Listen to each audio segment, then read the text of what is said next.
My in-laws told my husband, "Don't worry, you'll get your boy next time." Turns out, he already had one. I didn't expect to be sitting in a hospital bed, holding my newborn daughter with tears streaming down my face. Not from happiness, but from a loneliness so deep. It made my chest ache. I should be basking in the joy of becoming a mother. I should be surrounded by love, by my husband's warm embrace, by family excited to meet this perfect little girl. But instead, the room is quiet. My husband is here, but only physically. He stands near the window, phone in hand, barely glancing our way. His parents haven't even bothered to visit. I knew they were hoping for a boy. They didn't even try to hide it.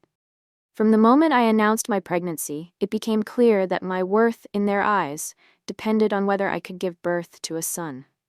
At first, I thought they were just old-fashioned, that their comments were harmless. A firstborn son, now that's something special. Every man dreams of having a little buddy to throw the ball around with. Your husband must be so excited to have a little boy to take after him. When we found out at 20 weeks that I was carrying a girl, I was thrilled. I imagined dressing her in tiny outfits, holding her little hands, showing her the world. My husband, on the other hand, just nodded.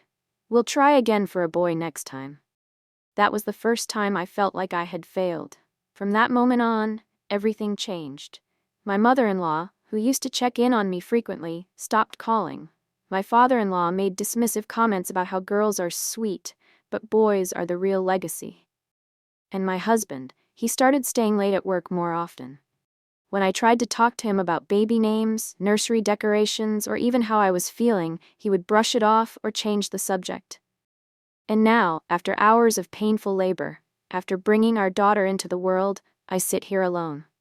My husband held her once, for barely a minute, before putting her down.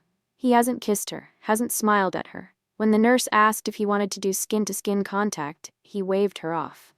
I wanted to scream, to shake him and demand that he look at her. Really look at her. But he didn't. Instead, he stepped outside to make a phone call. I don't know what to do. I should be focusing on healing, on bonding with my baby, but all I can think about is how this moment, this huge, life-changing moment, feels like it's slipping away from me, poisoned by the realization that my husband doesn't see our daughter the way I do. And the worst part? I don't think he ever will. I wish I could say things got better when we got home, but they didn't. If anything, they got worse. My body was still recovering from labor. I was exhausted, physically and emotionally, adjusting to life as a new mother while also dealing with a husband who felt like a stranger. He barely touched our daughter. In those first few days, I would carefully place her in his arms, watching his expression, hoping for a spark of connection. It never came. He held her like she was someone else's child, like she was a responsibility rather than a person he had helped create. And the longer I tried, the more distant he became. At first, I tried to justify it. Maybe he was overwhelmed, maybe he just needed time to adjust. But when his mother finally visited a week later, everything became painfully clear. She walked into our home, took one look at our daughter, and forced a smile.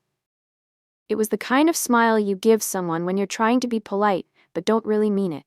She didn't coo over her, didn't ask to hold her. Instead, she turned to my husband and said, "Well, at least she's healthy. That's what matters, right?"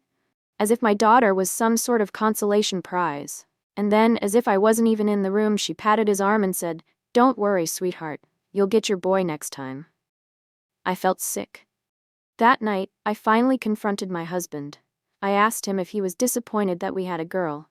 I expected him to reassure me, to tell me I was overthinking it, to say that he loved her. But instead, he sighed heavily and said, "I just thought things would be different." I don't know what that even means. Different how? Different because she would have been a boy? Different because he could bond with her easier if she were a son? Different because his parents would actually care? I'm trying so hard to be patient. I tell myself that he just needs time. But I'm also terrified that I'm making excuses for a man who might never fully love our daughter the way she deserves. And the worst part? I'm starting to resent him. I don't want to feel this way. I love my daughter with everything I have. I would do anything for her. But every time I see my husband pulling away, every time I see that blank look on his face when he holds her, I feel something in me breaking. How am I supposed to fix this when I feel like I'm the only one who cares? I didn't think things could get worse. I thought the hardest part of this was realizing my husband didn't love our daughter the way I did, that his family saw her as a disappointment, an accident, that he was distant, checked out, emotionally unavailable. But today, I found out the truth. I overheard my husband on the phone this morning.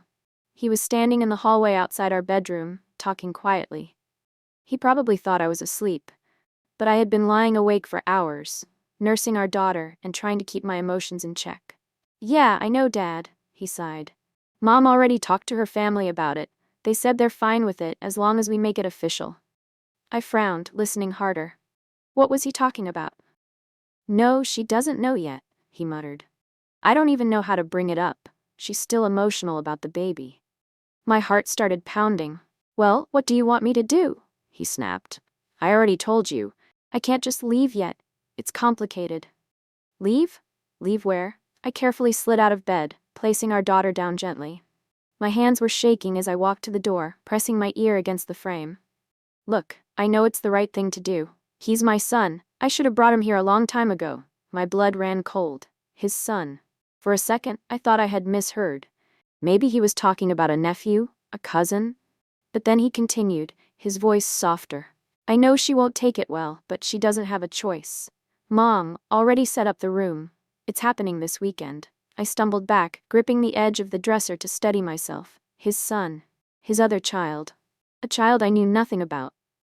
I felt like the walls were closing in on me. My husband had a child with another woman, a child his family had apparently known about all this time, and now they wanted to bring him here. Into our home. To raise him as the son they actually wanted. Like my daughter didn't even exist. I don't know how long I stood there, shaking, my mind racing through every possible scenario. How long had they been planning this? How long had they been talking behind my back, deciding how my life was going to change without even telling me? And then I realized something even worse. This wasn't just about the child. This was their replacement for my daughter. They didn't want her. They never had. And now, they had a solution. They had a boy, a ready-made heir, to carry on the family name. I felt like I was going to throw up. I walked back to the bed in a daze, picking up my daughter and holding her close. She stirred slightly, letting out a tiny sigh, completely unaware of the storm brewing around us. I knew in that moment that I could never let them do this to her. I had spent weeks convincing myself that things would get better, that my husband just needed time, that his family's toxic beliefs would fade away eventually. But they weren't going to fade away. They were escalating, and if I didn't do something now, my daughter was going to grow up in a house where she was second place, where she would always be less than. I won't let that happen. I don't care what it takes, I don't care what they say. I'm getting out. And I'm taking my daughter with me. I don't remember much about the next few hours after hearing my husband's conversation. I was running on pure adrenaline, my mind racing between disbelief, anger, and something terrifyingly close to panic. I wanted to scream at him, demand answers, throw things. But I didn't. Instead, I forced myself to stay calm. I needed to be smart. If they had been planning this for weeks, that meant they were ahead of me. If I wanted to protect my daughter, I had to move carefully. I spent the rest of the day gathering what I needed. I called my sister first. She lived a few hours away, and I knew she would take me in. She didn't even hesitate. "Get out of there. Whatever you need, I've got you." Then, I did something I never thought I would have to do. I found a lawyer. That evening, after my husband got home, I waited for him to bring it up. I gave him every opportunity to tell me the truth, to admit what was happening. But he didn't. Instead, he sat on the couch, scrolled through his phone, and acted like everything was normal. Finally, I couldn't take it anymore. "When were you going to tell me?" He barely looked up. "Tell you what, about your son." The room went completely silent. I saw the color drain from his face as he realized I knew. His fingers tightened around his phone, and for a moment, I thought, maybe I would finally get some honesty from him. But instead, he sighed, rubbed his temples, and said, "Look, I was going to talk to you about it." Going to. As if his mother hadn't already set up a bedroom. as if they hadn't already decided how my life was going to change without me. So what? My voice was shaking. You were just going to bring him here and expect me to be okay with it? He shrugged, like it was the most reasonable thing in the world. He's my son. He belongs with his real family. Real family. It took everything in me not to completely break down right there. And what about our daughter? I asked, my voice barely above a whisper. For the first time he hesitated. Then, with a look of complete indifference, he said, "She'll get used to it." That was it. That was the moment I knew there was nothing left to fight for. I didn't argue. I didn't beg. I didn't scream or cry. Instead, I stood up, walked to the bedroom, packed a bag for me and my daughter, and walked out the front door. He didn't even try to stop me. Maybe he thought I'd come back. Maybe he thought I had nowhere to go. Maybe he thought I was weak. But I wasn't. Not anymore. I drove through the night, stopping only to feed my daughter, my hands shaking the entire time. When I finally arrived at my sister's house, I collapsed into her arms, exhausted, relieved, and completely heartbroken all at once. But for the first time in weeks, I felt something else too. Hope. Because no matter what happens next, I know one thing for sure. My daughter will never grow up feeling unwanted. Not as long as I'm here. It's been a week since I walked out of that house, and every day I remind myself I did the right thing. The first night at my sister's place, I barely slept. I kept expecting my phone to ring, for my husband to show up demanding I return. But the silence was louder than any argument. He didn't chase after me. He didn't beg me to come back. Because he thought I had nowhere to go. Because he thought I was weak. He was wrong. 2 days ago, I finally got the confirmation I had been waiting for. A mutual friend told me my in-laws had officially moved the boy into their house. They didn't even wait a full week before welcoming him like he had always belonged. My husband, no, my ex, didn't fight it. He played the obedient son, falling into place like he was always meant to be the father of that child. The one his family actually wanted. And what about my daughter? They never even called to ask about her. I don't know why that still hurts. Maybe a part of me wanted them to at least pretend. But they didn't. Because to them, she never mattered. That night, I held my daughter close and whispered to her, "They wanted to replace you, but you, my love, are irreplaceable.